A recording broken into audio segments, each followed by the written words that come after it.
입니다. 광주시가 국비 5억 원을 지원받아서 5.18 피해자 4천여 명을 대상으로 피해 실태 전수조사 계획을 세웠습니다. 하지만 이 예산이 전액 삭감이 돼버렸기 때문에 이 계획 자체가 지금 무산될 위기에 놓여 있다고 합니다. 광주시도 예산 편성 지금 전수조사에 대해서 예산 편성 계획이 없다고 하는데요. 5.18 피해자 실태 전수조사의 필요성, 그리고 이번에 5억 원이 무산된 그 과정에 대한 이야기를 들어보도록 하겠습니다.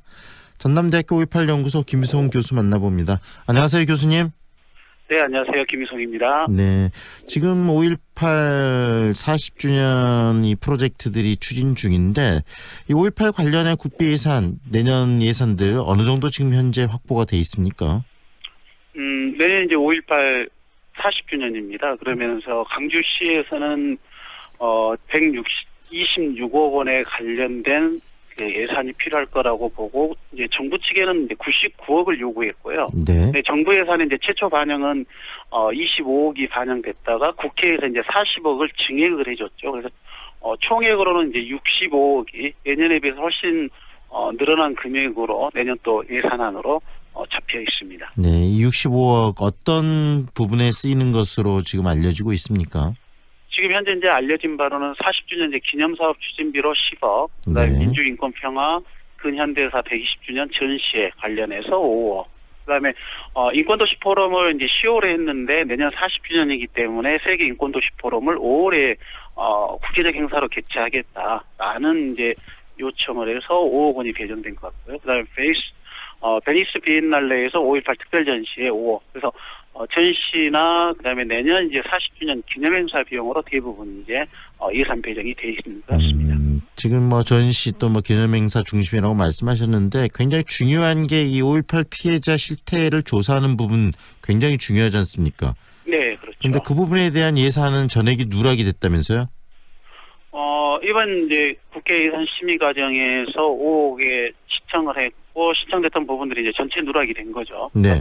5.18 피해자 이제 실태조사에 대한 이제 필요성은 다들 이제 공감하시겠습니다만은 현재 5.18 유공자를 비롯해서 관계자들이 39년이 지난 지금 현재 어떤 삶의 질에 처해 있는지 어떤 상황인지 잘 모르거든요. 그리고 그분들이 갖고 있는 뭐 트라우마라든가 가족 간의 관계 문제 이런 전반적인 이제 실태 조사가 이루어지면 실태 조사에 기반해서 맞추면 이제 대책이 필요한 거죠. 네. 그래서 그 작업을 위해서 이제 아주 기초적인 이제 실태 조사인데 이번에 이제 예산이 전체 이제 누락이 됐죠. 네. 적극적 확인을 네. 말씀해 주세요. 네. 이 예산이 그러면 어떻게 신청이 됐고 누락 과정들은 이제 제가 확인해 본 바에 의하면 강주시 이제 예산 계획에 애초에 잡혀 있지는 않았던 것 같고요.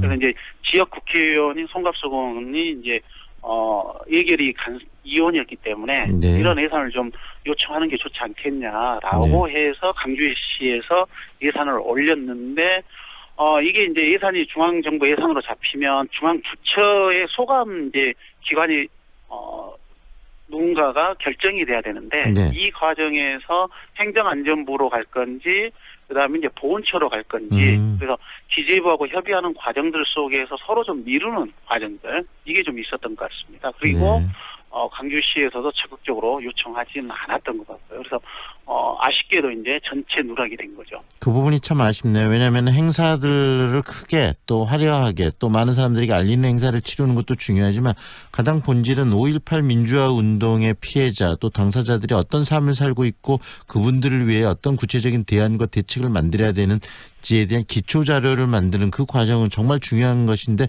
지금까지 이루어지지도 않았고 이번 40주년에서도 좀 더 적극적으로 이 부분에 대해서 좀 나섰으면 좋았을 텐데 그러지 못해서 예산에서 누락됐다. 바로 그 이야기 아니겠습니까? 네, 그렇죠. 네. 그래서 이제 아쉬운 부분들은 저희가 이제 5.18 내년 이제 40주년이거든요. 네. 40주년 관련해서 기념사업, 그다음에 물론 이제 진실이 규명이 되고 진실 규명에 관련된 역사적인 이제 처벌, 그래서 명예회복이 이루어지는 일련의 과정들이 좀 필요할 것 같고, 그다음에 5.18 정신을 이제 전 세계에 알리는 과정들도 다 필요한 사업들이죠. 근데 이제 이 사업의 기본이 돼야 될 부분들은 1980년 당시에 5.18 관계자들, 특히 이제 유공자분들이죠. 이분들의 어떤 삶에 처해 계시는지. 근데 실제 과거에 이제 일부 조사죠. 전체 조사는 이루어지지 않았지만 네. 자살률이 그 다른 분들에 비해서 훨씬 높은 자살률, 그리고 거의 이제 최저 빈곤 수준의 생활 수준, 이런 이제 어려운 경제적 여건과 그다음에 이제 트라우마에 시달리고 계셨거든요. 그래서 네. 트라우마 센터가 설립되고 트라우마 센터에서 이제 지속적인 심리 치료를 하고는 있는데 전체적인 이제 상황 파악이 지금 안 돼 있는 상황이었기 때문에 기초조사로서의 실태조사, 이 부분들이 좀 절실하게 필요한 상황이었던 거죠. 네, 들어보니까 정말 절실하고 필요한 상황이고 시점이 좀 늦었지만 지금이라도 꼭 해야 될 상황인데 예산이 누락됐다. 일단 책임 문제를 좀 한번 생각해 볼 필요도 있을 것 같아요. 중앙부처의 적극성의 문제였습니까? 아니면 광주시가 이것을 좀 더 적극적으로 어필하고 그다음에 요구하지 못한 광주시의 책임이라고 생각하십니까? 예산이 일단 이제 처음에 그 국회로까지 올라갔던 부분들은 상호간의 이 필요성에 대해서는 어느 정도 다 인식은 좀 있었던 것 같습니다. 네. 다만 이제 이 사업을 누가 집행할 것인지, 그리고 실제 누가 좀 예산이라는 부분을 좀 강하게 요구하는 이런 일련의 이제 노력들이 다 필요한데 중앙 정부에서도 그다음에 지방 정부에서도 이 사업의 주체에 대한 명확성이 좀 떨어졌기 때문에 이게 이제 예산이 뭐 5억밖에 안 되는 예산이긴 했지만 주체가 없었기 때문에 중앙정부 차원에서는 그럼 국가보훈처에서 하는 것이 타당하지 않냐. 그럼 국가보훈처의 기본 예산으로 하는 건 어쩌냐. 근데 이제 국가보훈처는 이 사업을 추진할 준비가 좀 안 돼 있었던 거죠. 네. 본인들이 이 예산 신청을 한 게 아니었기 때문에 그렇죠. 실은 이제 강주시가 신청한 부분들이었기 때문에 강주시가 좀 더 적극적으로 어필할 필요는 좀 있었던 것 같습니다. 지금 조사를 한다면 좀 전에도 언급은 좀 해주셨지만 구체적으로 이 조사의 대상과 그다음에 어떤 부분들 어떤 방식으로 조사를 해야 된다고 생각하세요, 교수님께서는? 지금은 이제 5.18 관련자를 좀 특정할 필요가 있고 현재 이제 그 조사 대상으로는 4,415명 이제 유공자들도 있고 관련자들 부분들까지 포함을 해서 그냥 이게 정말 이제 기본적인 실태 조사죠. 실증 면접을 통해 가지고 실태 조사를 한다라면 가령 이제 소득의 수준, 네. 가족의 관계, 그다음에 트라우마의 정도. 그래서 이분들이 1980년 이후에 지금 이제 2020년에 어떤 삶을 살고 계시는지, 가족 간의 관계는 어떻게 이루어져 있는지, 재산의 정도는, 그리고 가장 큰 부분들은 이제 후유증이잖아요. 네네. 뭐 신체적인 후유증도 있겠지만 심리적인 트라우마들이 많이 갖고 계시기 때문에 이런 이제 트라우마에 대한 정도까지 이제 조사가 이루어지면 구체적인 5.18 관계자들의 삶의 수준, 실태 이게 확인이 되면 거기에 따른 맞춤형 대책이 필요한 거죠. 네. 그래서 뭐 예산 지원이 필요하다던가 아니면 심리 치료가 필요하다던가. 근데 지금 현재는 실태 조사가 이루어지지 않았기 때문에 무엇이 그분들에게 필요한지에 대한 답을 찾기가 좀 어려운 과정인 거죠. 네, 이번에 광주시가 신청한 예산은 누락이 됐지만 정말 중요하고 꼭 해야 될 작업이기 때문에 일정 중앙정부나 지역 광주시의 예산의 전용이랄지 아니면은 뭐 다른 방식을 통해서 예산을 확보할 필요성은 있지 않을까요?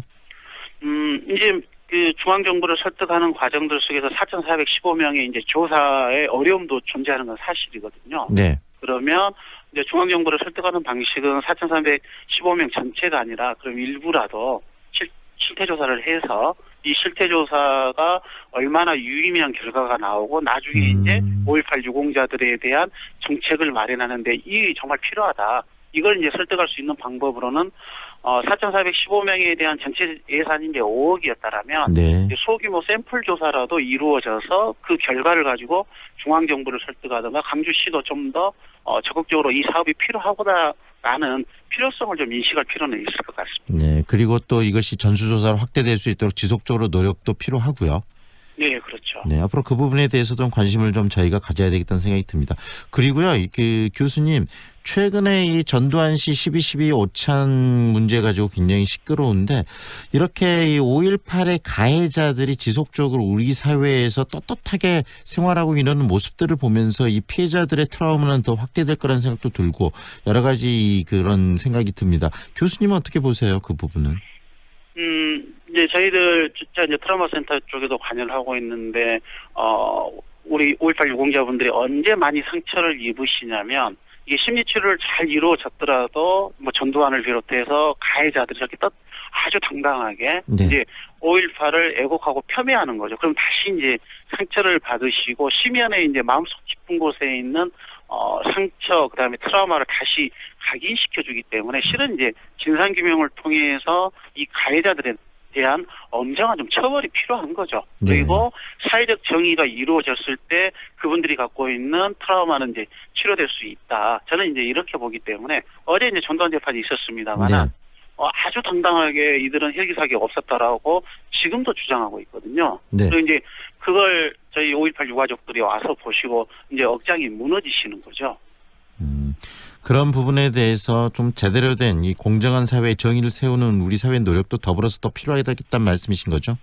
네, 그렇죠. 이제 진상규명위원회가 곧 네. 이제 이번 주나 아니면 올 연내 출범 예정이기 때문에 진상규명도 이루어지고 진상규명에 따른 가해자들에 대한 법적 처벌이 이루어지지 않더라도 사회적 정의는 구현될 필요가 있기 때문에 이런 이제 일련의 과정들이 같이 이루어지고 또 하나는 이제 실제 이제 그 관계자들의 유공자들의 삶의 수준에 맞는 네. 맞춤형 지원 대책이 필요한 거죠. 네, 오늘 여기까지 듣겠습니다. 고맙습니다, 교수님. 네, 감사합니다. 지금까지 전남대학교 5.18 연구소 김희송 교수와 함께했습니다. 현재 전국에 비가 내리고 있습니다. 비는